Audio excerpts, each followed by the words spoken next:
भक्तिविन पशु कशाशी वाढला, सटवीन नेला कैसा नाही.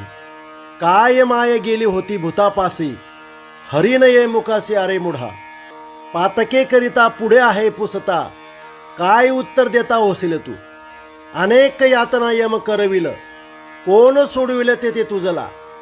एका जनार्दनी सांगता हे तोंडे, आहा वाचारडे बोलताची. श्री संत एकनाथ महाराज अभंगाच्या प्रथम चरणात सांगतात, भक्तिविन पशु कशाशी वाढला, सटवीन नेला कैसा नाही. भक्तीशिवाय हा पशु कशाला वाढला आहे, कुणास ठाऊक. याला सटवीने का नेले नाही.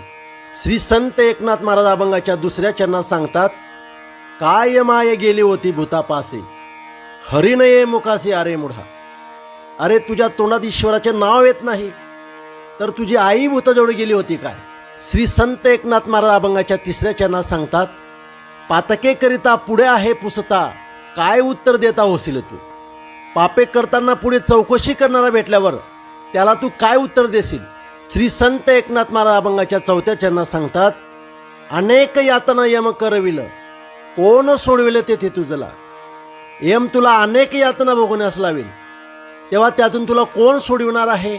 श्री संत एकनाथ महाराज अभंगाच्या पाचव्या चरणात सांगतात, एका जनार्दनी सांगता हे तोंडे, आहा वाचारडे बोलताची. श्री एकनाथ महाराज म्हणतात, तेव्हा आपल्या तोंडाने सांगत असता बोबडी वळेल, म्हणून तू मुखाने हरी बोल, तुला सोडणारा तोच आहे. श्री संत एकनाथ महाराज हरिपाठातील पुढच्या अभंगाचं चिंतन ऐकण्यासाठी श्रीकृष्ण महाराज या यूट्यूब चॅनलला सबस्क्राईब करून ठेवा. असेच पुढील अभंगाचे चिंतन तुम्हाला ऐकायला मिळतील.